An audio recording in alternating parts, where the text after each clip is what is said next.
سارے نبیوں کو آپ نے نماز پڑھائی، اور جب آپ دنیا میں تشریف لائے اور آپ نے مکہ کے کافروں کو بتایا کہ میں راتوں رات میں خانہ کعبہ سے مسجد اقصی تک گیا اور وہاں سے میں نے ساتوں آسمان کی سیر کی، تو مکہ کے کافروں نے کہا کہ اے محمد ہم تمہاری بات کو کیسے سچ مان لیں؟ جو سفر کرنے میں ہم کو 2 مہینہ لگتا ہے تم کہہ رہے ہو تم راتوں رات ہو کر کے چلے، ہم کیسے مان لیں؟ تو کچھ کافروں نے اللہ کے نبی کا امتحان لینے کے لیے کہا کہ اے محمد یہ بتاؤ کہ تم بیت المقدس گئے تھے؟ آپ نے کہاں گئے تھے؟ کہا تم نے دیکھا تھا؟ کہاں دیکھا تھا؟ کہا اچھا یہ بتاؤ بیت المقدس میں کتنے دروازے ہیں، کتنی کھڑکیاں ہیں، کتنے روشن دان ہیں؟ بیت المقدس کے پورب میں کیا ہے، اس کے پچھم میں کیا ہے، اس کے اتر میں کیا ہے، اس کے دکھن میں کیا ہے، اس میں کتنے دروازے ہیں؟ اب ظاہر ہے آپ کے گاؤں میں پہلی مرتبہ آیا ہوں اور آپ مجھے اپنی مسجد میں نماز پڑھنے کے بعد جلسے میں لے کے چلے آئیں اور پھر اس کے بعد میں 1 سال کے بعد آپ سے ملوں یا 1 مہینے کے بعد آپ سے ملوں اور آپ کے مولانا صاحب آپ سورا ڈھنگی آئے تھے ہماری مسجد میں، آپ آئے تھے، بتائیے مسجد میں کھمبے کتنے تھے، مسجد میں پنکھے کتنے تھے؟ میں کیسے بتا پاؤں گا بھائی؟ میں مسجد میں پنکھے گننے تھوڑی گیا تھا، میں کھمبا گننے تھوڑی گیا تھا، میں نماز پڑھنے گیا تھا، چلا آیا۔ مکہ کے کافروں نے اللہ کے نبی سے ایسے سوالات کرنے شروع کر دیے۔ اللہ کے نبی فرماتے ہیں میں بہت پریشان ہو گیا کہ میں ان کے سوالوں کا کیا جواب دوں۔ اگر جواب نہیں دیتا ہوں تو یہ مجھے جھوٹا بنا دیں گے کہ صاحب یہ تو جھوٹ بول رہے ہیں، اور جواب میں دوں تو کیسے دوں، مجھ کو تو یاد بھی نہیں ہے۔ تو اللہ تبارک و تعالیٰ نے دنیا کا پہلا ویڈیو اللہ کے نبی کے سامنے لا کے رکھ دیا۔ اللہ کے نبی فرماتے ہیں کہ بیت المقدس کا پورا ویڈیو، میں ویڈیو اپنی زبان میں کہہ رہا ہوں، اللہ کے نبی نے فرمایا کہ بیت المقدس کا پورا ویو، پورا منظر میرے سامنے رکھ دیا گیا، اور جو وہ سوال کرتے تھے بیت المقدس کا وہ منظر اللہ تعالیٰ میرے سامنے لے آتا تھا۔ وہ پوچھتے تھے کتنے دروازے ہیں، میں گن کے بتا دیتا تھا اتنے دروازے۔ وہ پوچھتے تھے کتنے کھمبے ہیں، میں گن کے بتا دیتا تھا اتنے کھمبے ہیں۔ یہ ہمارے نبی کی شان ہے میرے بھائی۔ ہمارے نبی تو وہ نبی ہیں جو دنیا میں پتھر کھاتے ہیں، جو دنیا میں ظلم سہتے ہیں، کس کے لیے؟ ہمارے اور آپ کے لیے۔ وہ نبی مانوتا کو بچانے کے لیے، انسانیت کو بچانے کے لیے آئے تھے۔ وہ نبی انسانیت کے محسن تھے میرے پیارے ساتھیوں۔ ہماری اور آپ کی زندگی کا مقصد ہے اپنے بچوں کے لیے محنت کرنا، اچھا مکان بنانا، بینک میں سیونگ کرنا، پراپرٹی خریدنا، اپنے بچوں کو اچھا فیوچر دینا۔ میرے نبی کا مشن کیا تھا؟ میرے نبی کا مشن صرف ایک تھا، فَلَعَلَّكَ بَاخِعٌ نَفْسَكَ عَلَىٰ آثَارِهِمْ إِن لَّمْ يُؤْمِنُوا بِهَٰذَا الْحَدِيثِ أَسَفًا۔ اے نبی آپ کو لوگوں کے ایمان لانے کی اتنی چنتا، اتنی فکر ہے، کہیں آپ اپنی جان نہ دے دیں۔ اے نبی لوگوں کے ایمان لانے کی چنتا میں کہیں اپنی جان نہ دے دے، آپ کو اتنی فکر ہے لوگوں کے ایمان لانے کی۔ آپ نے طائف میں پتھر بھی کھائے، آپ نے مکہ سے طائف کا 100 کلومیٹر کا سفر پیدل طے کیا ہے۔ آپ طائف گئے، طائف کے لوگوں نے آپ کا کلمہ نہیں پڑھا بلکہ آپ کے دشمن بن گئے۔ آپ کے اوپر ایمان لانا تو بڑی دور کی بات ہے، انہوں نے آپ کا مذاق اڑایا۔ آپ جب طائف سے نکل کر کے جانے لگے، طائف کے ان لوگوں نے اللہ کے نبی کے اوپر پتھر برسائے۔ میرے نبی کے جسم کے اوپر اتنے پتھر برسائے گئے، آپ کے جسم سے خون بہنے لگا اور خون بہ بہ کر کے آپ کے جوتے میں جم گیا۔ میرے پیارے بھائیوں، اس نبی نے پتھر بھی کھائے ہیں تو ہمارے اور آپ کے لیے کھائے ہیں۔ وہ نبی ہمارے اور آپ کے لیے محسن بن کر کے آئے تھے۔ اسی لیے اللہ تعالیٰ قرآن کریم میں کہتا ہے وَمَا أَرْسَلْنَاكَ إِلَّا رَحْمَةً لِّلْعَالَمِينَ۔ او لوگو، ہم نے تم کو وہ نبی دیا ہے جو ساری کائنات کے لیے رحمت بن کر کے آئے تھے، رحمت بن کر کے آئے تھے۔ اور یہ مت سمجھو کہ نبی صرف انسانوں کے لیے رحمت بن کر کے آئے تھے، نبی تو جانوروں کے لیے بھی رحمت بن کر کے آئے تھے۔ ابھی کھیریا ہاٹ سے ہم گزرے، ہمارے ایک بھائی نے کہا مولانا صاحب یہاں مویشیوں کی مارکیٹ لگتی ہے اور جو جانور کو جو بیچنے والے ہوتے بڑا ظلم کرتے ہیں جانوروں کے ساتھ۔ واللہ جب ہم یہ سنتے ہیں تو تکلیف ہوتی ہے۔ ہمارے نبی نے جانوروں کے ساتھ بھی ظلم کرنے کی تعلیم نہیں دی ہے۔ ارے جس نبی کے امتی جانور کے ساتھ ظلم نہیں کر سکتے، اس نبی کے امتی آتنکوادی اور دہشت گرد کیسے ہو سکتے ہیں؟ میرے نبی نے تو بکرے کو ذبح کرنے کے ٹائم بھی حکم دیا ہے کہ بکرے کو ذبح کرنے کے ٹائم چھری تیز کر لو، بکرے کے سامنے چھری مت تیز کرو تاکہ اس کو ڈبل تکلیف نہ ہو۔ جانور کو ذبح کرنا ہے، حلال کرنا ہے، اللہ نے اس کو ہمارے لیے حلال بنایا ہے، اس کا گوشت ہم کھائیں گے، مگر اس کو حلال کرنے کا، ذبح کرنے کا بھی طریقہ بتایا ہے اللہ کے نبی نے، اس میں طریقہ ایسا بتایا اس کو تکلیف نہ ہو۔ اور آج میڈیکل سائنس بھی یہ کہتی ہے کہ جو جھٹکے سے جانور کو مارتے ہیں، کبھی آپ یوٹیوب پر دیکھیے، جو جھٹکے سے جو مارا جاتا ہے اور گردن کے اوپر ایسے جو ہے جو چاپڑ ہوتا ہے اور اسے مارتے ہیں، تو وہ جو طریقہ جانور کو مارنے کا ہوتا ہے اور جو اسلام کا طریقہ ہے گلے پر چھری چلانے کا، دونوں میں بہت فرق ہے. اور اسلامی طریقے میں جانور کی جان فوراً نکل جاتی ہے، اس کو تکلیف نہیں ہوتی. جانوروں کے ساتھ بھی اللہ کے نبی نے رحم کا برتاؤ کرنے کا حکم دیا. سفر میں آپ جا رہے، اچانک ایک جگہ سے چیونٹیوں کے پاس سے آپ گزرے، صحابہ کرام کو چیونٹی کاٹنے لگی، صحابہ کرام نے آگ لگائی اور چیونٹیوں کو جلا دیا. اللہ کے نبی کو پتا چلا، اپنے صحابہ کو ڈانٹا اور آپ نے کہا کان کھول کر کے سن لو، آگ کا عذاب آگ کا رب ہی دے سکتا ہے، آگ کا عذاب کوئی اور نہیں دے سکتا. چیونٹی کو بھی جلانے کا آپ کو ادھیکار نہیں ہے، چیونٹی کو جلا نہیں سکتے آپ. اسی سفر میں اللہ کے نبی جا رہے تھے، ایک صحابی نے ایک لال چڑیا کے بچوں کو لے لیا اور لال چڑیا جب اپنے گھونسلے میں آئی، بچوں کو نہیں دیکھا، پھڑپھڑانے لگی. اللہ کے نبی کی نظر چڑیا کے اوپر پڑی. آپ نے کہا اس کے بچے کو کس نے چھینا ہے؟ ایک صحابی نے کہا اللہ کے نبی میں نے چھینا ہے. آپ نے فرمایا جاؤ اس کے بچوں کو لوٹا دو. ایک چڑیا کو اس کے بچے سے جدا کرنے کی تعلیم محمد رسول اللہ نے نہیں دی ہے. جو ایک چڑیا کو اس کے بچوں سے دور کرنے کی تعلیم نہیں دے سکتے ہیں، وہ کسی ماں سے اس کے بچے کو دور کرنے کی تعلیم کیسے دے سکتے ہیں میرے بھائی؟ اللہ کے نبی فرماتے ہیں ایک عورت نے بلی کو پکڑا اور بلی کو باندھ دیا، قید کر دیا، نہ کھانے کو دیتی تھی نہ پینے کو دیتی تھی، یہاں تک کہ بلی مر گئی.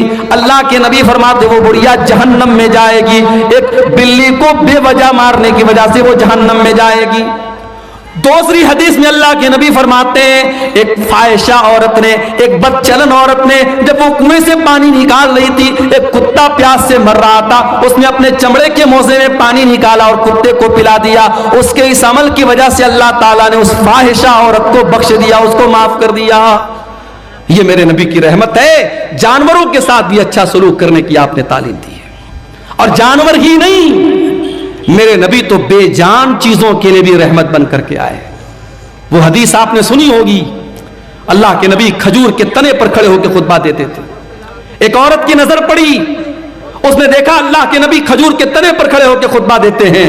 اس نے کہا اے اللہ کے نبی ہمیں اچھا نہیں لگتا ہے، آپ کھجور کے تنے پر کھڑے ہو کر کے خطبہ دے، ہمیں اچھا نہیں لگتا ہے. اس عورت کا بیٹا بڑھئی کا کام کرتا تھا، اس نے کہا اے اللہ کے نبی میں اپنے بیٹے سے کہہ کر کے ایک بہترین ممبر آپ کے لیے بنوا دوں گی. پتہ یہ چلا کہ آپ کے علماء اور آپ کے رہنما اگر تکلیف میں اور مصیبت میں ہیں تو آپ یہ مت کہہ کے پلہ جھاڑ دیجئے کہ صاحب ہم سے کیا مطلب ہے. اگر آپ کے علماء کو ضرورت ہے آپ کی تو آپ ان کی مدد کیجئے. صحابہ کرام اپنے نبی کو اگر دیکھتے تھے کہ یہاں میرے نبی کو کسی چیز کی ضرورت ہے تو صحابہ کرام اپنے نبی کی مدد کرتے تھے. یہاں حالات کیا ہے؟ لاک ڈاؤن لگا، مسجدوں میں پڑھانے والے امام اور مدرسے میں پرائیویٹ پڑھانے والے ٹیچر 5,000 10,000 جن کی تنخواہیں تھیں، لاک ڈاؤن میں ان کی تنخواہیں بند ہو گئی. مسجد کی کمیٹی نے کہہ دیا مولوی صاحب ہمارے پاس پیسہ نہیں ہے، مدرسے والوں نے کہہ دیا ہمارے پاس بجٹ نہیں ہے. کتنے مدرسے میں پڑھانے والے مولویوں کو میں جانتا ہوں، انہوں نے قرضے لے لے کر کے لاک ڈاؤن کا ٹائم گزارا. کتنے مسجدوں کے امام کو میں جانتا ہوں، انہوں نے لوگوں کے سامنے ہاتھ پھیلا کر کے اپنا کام چلایا میرے بھائی. اور آج جب لاک ڈاؤن ختم ہو گیا اور زندگی نارمل ہو گئی، انہی مولویوں نے اور انہی اماموں نے یہ طے کر لیا کہ آج کے بعد ہم مدرسے میں نہیں پڑھائیں گے. ہم کی کوئی چھوٹی موٹی دکان کر لیں گے، کوئی چھوٹا موٹا بزنس کر لیں گے، کوئی کاروبار کر لیں گے، مگر ہم یہ غلامی کی زندگی نہیں گزاریں گے، یہ غلامی کی زندگی نہیں بسر کریں گے. میرے بھائیوں، اپنے اماموں کا اپنے علماء کا خیال رکھو. نبی کے دور میں اللہ کے نبی لکڑی کے تنے پر کھڑے ہو کے خطبہ دے رہے ہیں. عورت دیکھتی ہے، کہتی ہے اللہ کے نبی ہم سے دیکھا نہیں جاتا ہے، میرا بیٹا بڑھئی کا کام کرتا ہے، میں ممبر لا کر کے تیار کر کے آپ کو دے دوں گی. اگلا جمعہ آیا، خطبہ جمعہ کے لیے اللہ کے نبی مسجد میں آئے، دیکھا ممبر آ کے رکھا ہوا ہے اور کھجور کا تنا کونے میں پڑا ہوا ہے. اللہ کے پیارے نبی ممبر کے اوپر چڑھے خطبہ دینے لگے. حدیث کے الفاظ ہے، بخاری کی روایت ہے، فصاحت النخلا، کھجور کے تنے سے رونے کی آواز آنے لگی، کھجور کے تنے سے رونے کی آواز آنے لگی. اللہ کے نبی ممبر سے اترے اور اس کھجور کے تنے کو اپنے سینے سے لگایا. جب آپ نے سینے سے لگایا تو رونے کی آواز آنی بند ہو گئی اور سسکنے کی آواز آنے لگی. اللہ کے نبی نے فرمایا اگر میں اس کو سینے سے نہ لگاتا تو قیامت تک یہ روتا رہتا. اور اس کے بعد آپ نے فرمایا انہا کانت تبکی علی ما کانت تسمع من الذکر, چونکہ اس منبر پر کھڑے ہو کر کے میں اللہ کا ذکر کرتا تھا, میں قرآن بیان کرتا تھا, میں حدیث بیان کرتا تھا, اس لیے یہ لکڑی کا تنا رو رہا ہے. میرے پیارے ساتھیوں, میرے نبی اس لکڑی کے تنے کے لیے رحمت بن کر کے آئے تھے. ہم اور آپ اتنے بڑے بد نصیب ہیں کہ آج اس نبی, جس نبی سے لکڑی کا تنا بھی محبت کرتا تھا, ہم اتنے بڑے بد نصیب ہیں کہ اس نبی سے کا نام تو ہم لیتے ہیں, اس نبی سے محبت کا دم تو بھرتے ہیں, مگر اس نبی کی سنتوں سے ہم پیچھے ہیں, اس نبی کے طریقے سے ہم پیچھے ہیں. نہ ہماری شادی بیاہ اس نبی کے طریقے کے مطابق ہے, نہ ہمارا لین دین اس نبی کے طریقے کے مطابق ہے, نہ ہمارا اخلاق اس نبی کے طریقے کے مطابق ہے. ہمارا نوجوان تو نوجوان 60 سال کے بوڑھے جب سیلون میں جاتے ہیں اور سیلون میں جا کر کے اپنی داڑھی کو مڈاتے ہیں اور کلین شیو ہوتے ہیں, انہیں شرم آنی چاہیے, انہیں غیرت آنی چاہیے, اور انہیں سوچنا چاہیے کہ ان کے نبی نے کہا تھا کہ داڑھی کو چھوڑ دو, ان کے نبی نے منع کیا تھا کہ داڑھی کو مت چھیڑو, داڑھی کو مت کاٹو, داڑھی کو مت موڑو. جس نبی نے داڑھی کو چھوڑنے کا حکم دیا تھا, آج اس نبی کے امتی سیلون میں جا کر کے داڑھی صاف کروا رہے ہیں. جس نبی نے ساری زندگی پاک دامنی کی زندگی گزاری تھی, جو نبی اتنے حیادار تھے کہ اللہ کے نبی کے بارے میں صحابہ کہتے ہیں کہ کنواری لڑکی سے بھی زیادہ آپ شرمیلے تھے, آج اس نبی کے ماننے والے اور اس نبی کا کلمہ پڑھنے والے بے شرم ہوتے چلے جا رہے ہیں, بے غیرت ہوتے چلے جا رہے ہیں. اس قوم کی لڑکیوں کو دیکھ لو, اس قوم کے لڑکوں کو دیکھ لو, آج بے حیا ہوتے چلے جا رہے ہیں. میرے پیارے ساتھیوں, اس لکڑی کے تنے کو بھی اپنے نبی سے محبت تھی. اگر ہمیں محبت ہوتی تو ہم بھی اس نبی کے طریقے پر چلتے. اور آگے بڑھیے, وہ نبی ہم سے بہت محبت کرتے تھے, وہ نبی ہمیں بہت چاہتے تھے.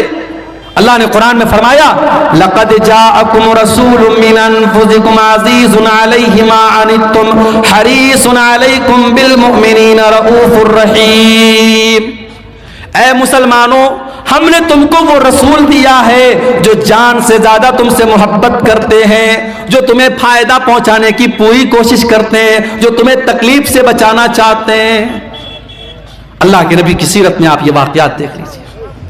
مسواک سے آپ کتنی محبت کرتے تھے. انتقال کے پہلے بھی آپ نے حضرت عائشہ کے بھائی عبد الرحمن کے ہاتھ میں مسواک دیکھی, حضرت عائشہ کو اشارہ کیا, حضرت عائشہ نے اپنے بھائی سے مسواک کو لیا, اپنے دانتوں سے نرم کیا. اللہ کے نبی نے اپنے آخری ٹائم بھی مسواک کیا ہے. مسواک سے اتنی محبت کرتے تھے اللہ کے نبی, اس کے باوجود آپ نے اپنی امت کی آسانی کے لیے کیا فرمایا, لولا ان اشق علی امتی لامرتهم بالسواک عند كل صلاۃ. اگر میں اپنی امت کے لیے پریشانی نہ سمجھتا, اگر میں اپنی امت کے لیے مصیبت نہ سمجھتا تو میں مسواک کو کمپلسری کر دیتا, ضروری کر دیتا. لیکن اگر میں مسواک کو ضروری کر دیتا میری امت پریشانی میں پڑ جاتی, اس لیے مسواک کو آپ نے ضروری قرار نہیں دیا. تراویح کی نماز کو دیکھو میرے بھائیوں, پہلے دن اللہ کے نبی نے تراویح پڑھائی تو تھوڑے سے صحابہ آئے, دوسرے دن آپ نے تراویح پڑھائی تو آدھی مسجد بھر گئی, تیسرے دن آپ نے تراویح کی نماز پڑھائی تو پوری مسجد بھر گئی, چوتھی رات آپ نہیں آئے. جب فجر کی نماز میں آپ آئے, آپ نے فرمایا میں جان بوجھ کر کے نہیں آیا, اے میرے صحابہ اس نماز کو لے کر کے تمہارا جذبہ میں نے دیکھا, تمہارا شوق میں نے دیکھا. خشیت ان تفرض علیکم, میں ڈر گیا کہ کہیں تراویح کی نماز تمہارے لیے فرض نہ ہو جائے. اس نبی نے چوتھے دن تراویح کی نماز نہیں پڑھائی تاکہ تراویح کی نماز فرض نہ ہو جائے. میرے بھائیوں, وہ نبی ہم سے اتنی محبت کرتے تھے, ہماری آسانی چاہتے تھے. وہ نبی معراج کے سفر میں آپ گئے, 50 ٹائم کی نماز آپ کو ملی. آپ واپس آئے, موسیٰ علیہ السلام سے ملاقات ہوئی. موسیٰ علیہ السلام نے کہا کہ اے محمد صلی اللہ علیہ وسلم کتنا آپ کو کیا حکم ملا اللہ تعالیٰ کی طرف سے؟ کہا کہ 50 ٹائم کی نماز ملی. کہا کہ آپ کی امت نہیں پڑھ پائے گی. میں نے بنی اسرائیل کو آزمایا ہے, میں نے تجربہ کیا ہے, بنی اسرائیل کو میں نے بہت آزمایا ہے, آپ کی امت 50 ٹائم کی نماز نہیں پڑھ پائے گی. آپ جائیے اپنے رب سے کم کروائیے. اگر اللہ کے رسول کو خود پڑھنا ہوتا 50 پڑھنے میں آپ کو کوئی دقت نہیں تھی, اپنی امت کی آسانی کے لیے آپ گئے اور 50 میں 10 کم کروا کے 40 لے کے آئے.